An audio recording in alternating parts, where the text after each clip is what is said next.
Good afternoon. I've just met with the Vice President, Secretary Blinken, Secretary Austin, the National Security Advisor Sullivan, and other members of the National Security Leadership Team, the Situation Room, to discuss our ongoing efforts to evacuate American citizens, third country civilians, Afghan allies, and vulnerable Afghans. And I want to provide the American people with a brief update on the situation in Afghanistan. Since I spoke to you on Monday, we've made significant progress. We've secured the airport, enabling flights to resume, not just military flights, but civilian charters from other countries, and the NGOs taking out civilians and vulnerable Afghanis. And now we have almost 6,000 troops on the ground, including the 82nd Airborne, providing runway security, the Army 10th Mountain Division standing guard around the airport, and the 24th Marine Expeditionary Unit assisting the civilian departure. This is one of the largest, most difficult airlifts in history, and the only country in the world capable of projecting this much power on the far side of the world with this degree of precision is the United States of America. We've already evacuated more than 18,000 people since July and approximately 13,000 since our military airlift began on August the 14th. Thousands more have been evacuated on private charter flights facilitated by the U.S. government. These numbers include American citizens and permanent residents, as well as their families.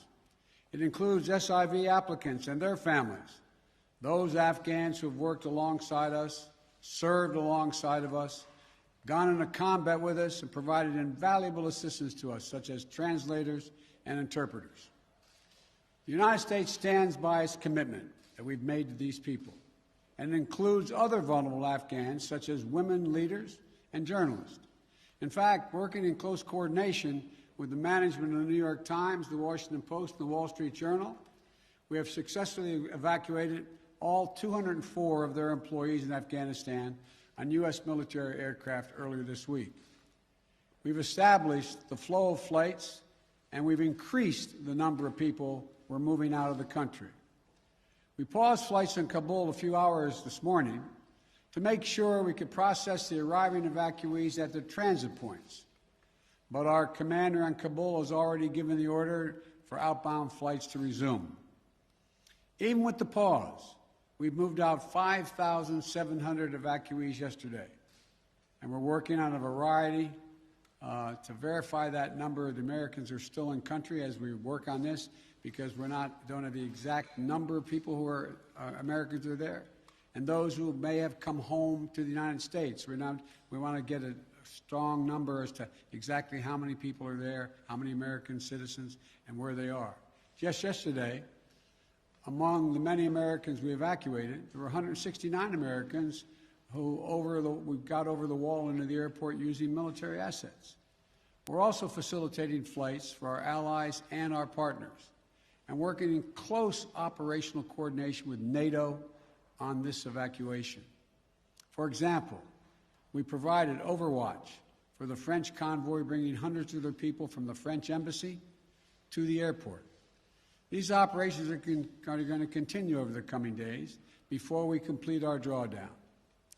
We're going to do everything that we can to provide safe evacuation for our Afghan allies, partners, and Afghans who might be targeted because of their association with the United States.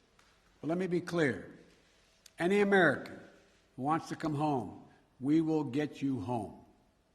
But make no mistake, this evacuation mission is dangerous. It involves risks to our armed forces, and it's being conducted under difficult circumstances. I cannot promise what the final outcome will be, or what it will be, that it will be without risk of loss. But as Commander-in-Chief, I can assure you that I will mobilize every resource necessary. And as an American, I offer my gratitude to the brave men and women of the U.S. Armed Forces who are carrying out this mission. They're incredible. As we continue to work the logistics of evacuation, we're in constant contact with the Taliban, working to ensure civilians have safe passage to the airport. We are particularly focused on our engagements on making sure every American who wants to leave can get to the airport. Where we have been seeing challenges with Americans for Americans, we have thus far been able to resolve them. We've made clear to the Taliban that any attack on our forces or disruption of our operations at the airport will be met with swift and forceful response. We're also keeping a close watch on any potential terrorist threat at or around the airport, including from the ISIS affiliates in Afghanistan who were released from prison when the prisons were emptied. And because they are, by the way, and make everybody understand that the ISIS in Afghanistan have been the sworn enemy of the Taliban.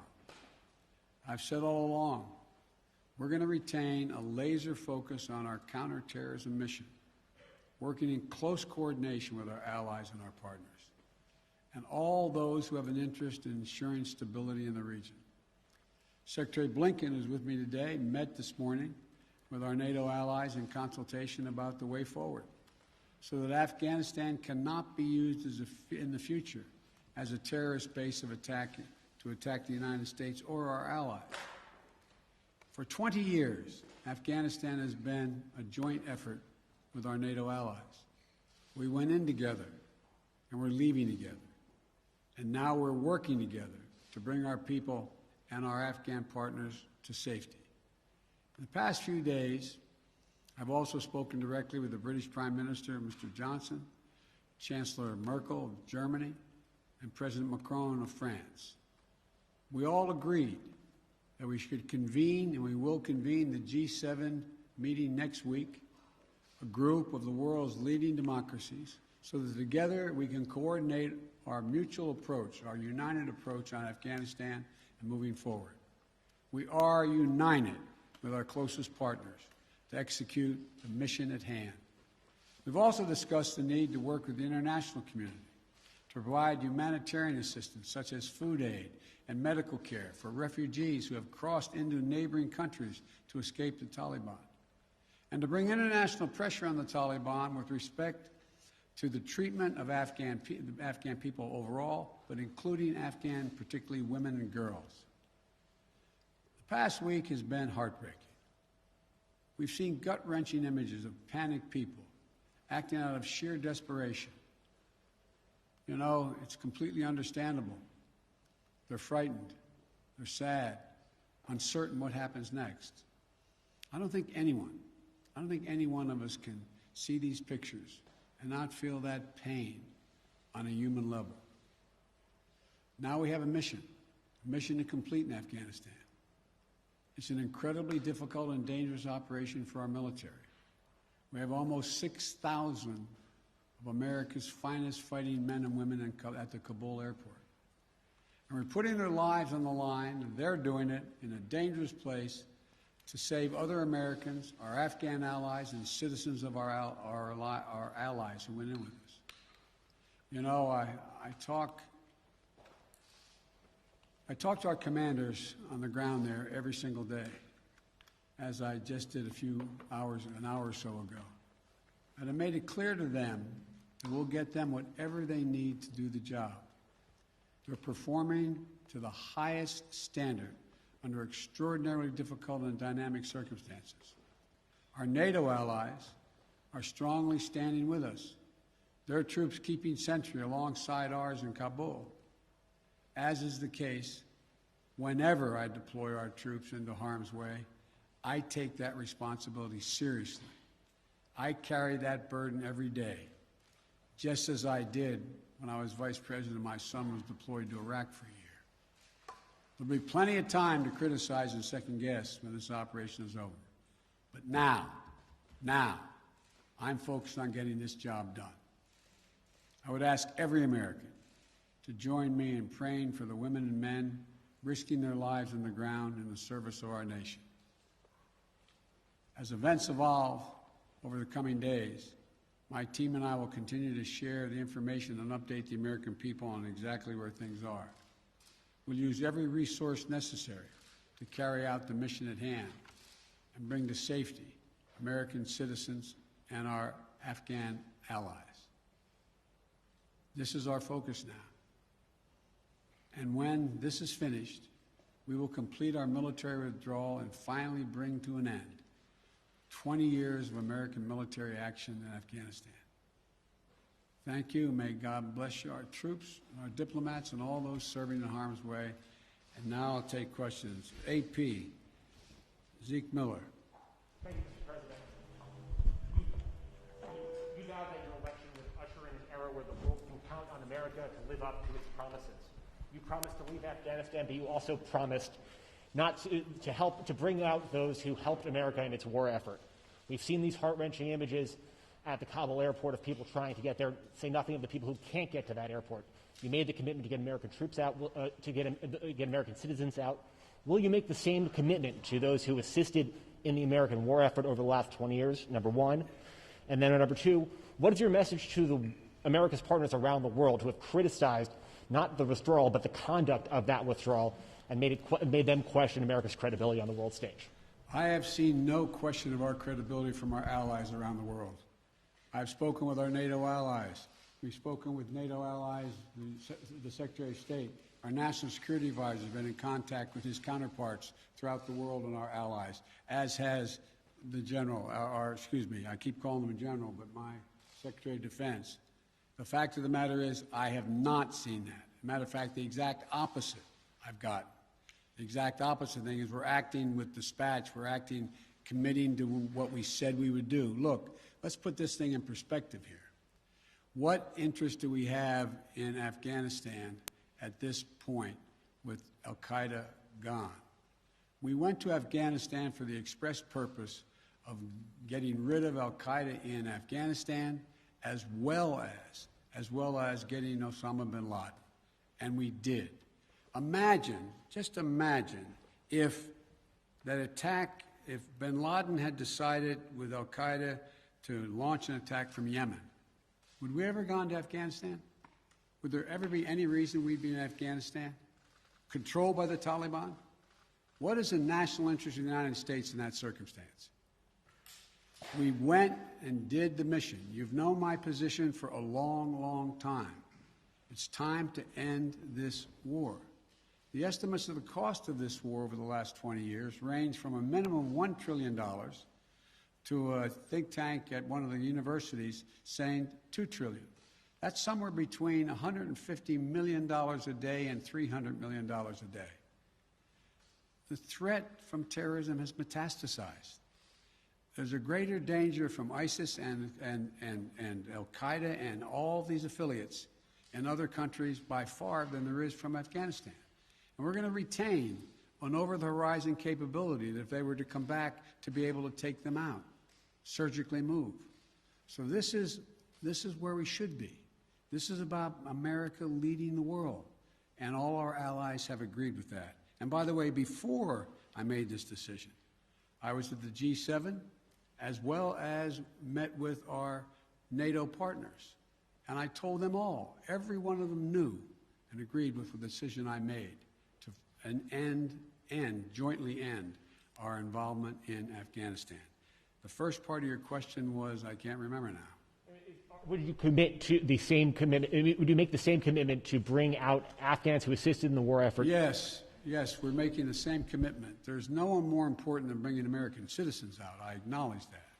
But they're equally important almost is all those SIVs we call them, who in fact helped us. They were translators. They went into battle with us. They were part of the operation. As well as we're also trying to get out as many NGOs, non-government organizations, women's organizations, et cetera.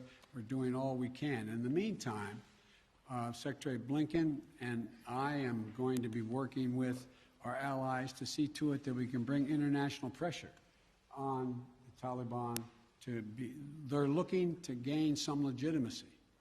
They're going to have to figure out how they're going to maintain that country.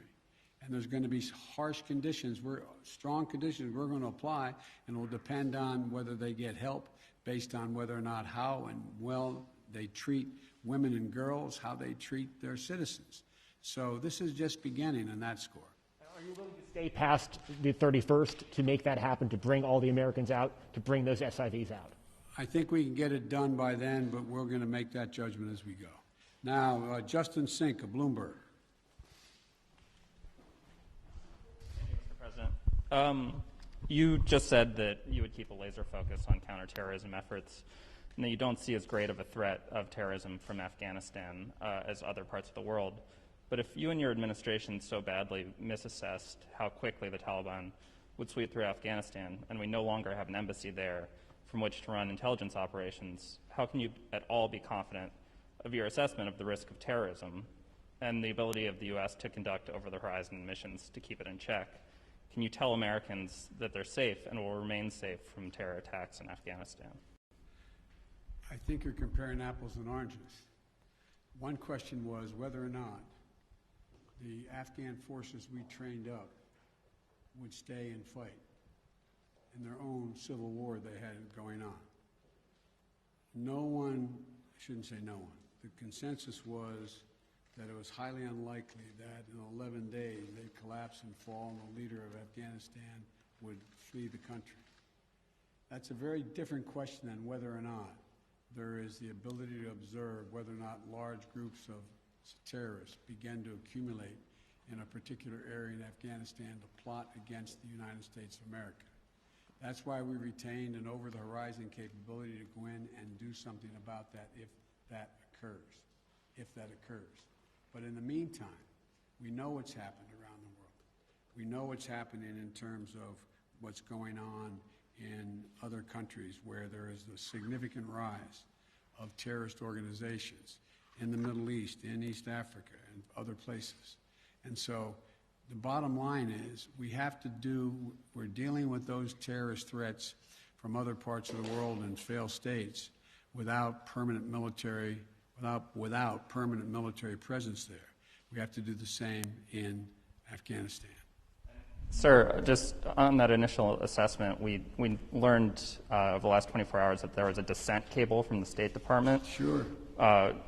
Saying that the Taliban would come faster through Afghanistan. Can you say why, after that cable was issued, the U.S. didn't do more to get Americans We've got out? all kinds of cables, all kinds of advice. If you notice, it ranged from this group saying that they didn't say it'd fall when it did fall, but saying that it would fall, to others saying it wouldn't happen for a long time and they'd be able to sustain themselves through the end of the year. I made the decision. The buck stops with me. I took the consensus opinion. The consensus opinion was that, in fact, it would not occur, if it occurred, until later in the year. So it was my decision. Now, my next is Stephanie Ramos, ABC. Thank you, Mr. President. 2 questions for you. The military has secured the airport, as you mentioned, but will you sign off on sending U.S. troops into Kabul to evacuate Americans who haven't been able to get to the airport safely? We have no indication that they haven't been able to get in Kabul through the airport. We've made an agreement with the Taliban thus far. They've allowed them to go through. It's in their interest for them to go through. So we know of no circumstance where American citizens are carrying an American passport are trying to get through to the airport.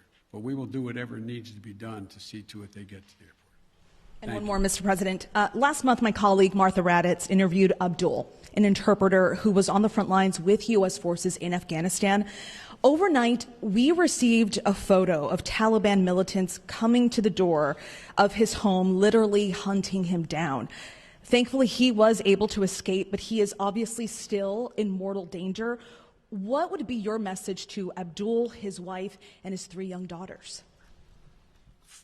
We want you to be able to get to the airport. Contact us. We'll see whatever we can do to get you there. We've got to get you out.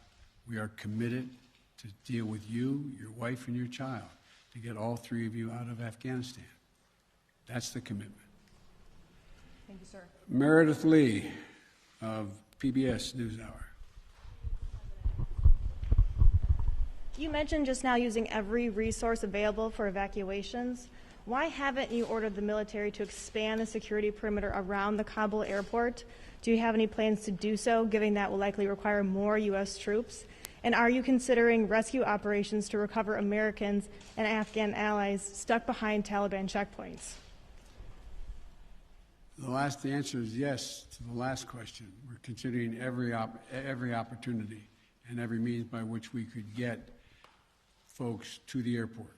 That's number one. Number two, the reason why we have not gone out and started and set up a perimeter way outside the airport in Kabul is that it's likely to draw an awful lot of unintended consequences in terms of people who, in fact, are not part of the Taliban. We've been in constant contact with the Taliban leadership on the ground in Kabul, as well as the Taliban leadership at Dahou. And we've been coordinating what we were doing. That's why we were able, for example, how we got all of our embassy personnel out, how we got everyone out of the embassy safely. That was the distance.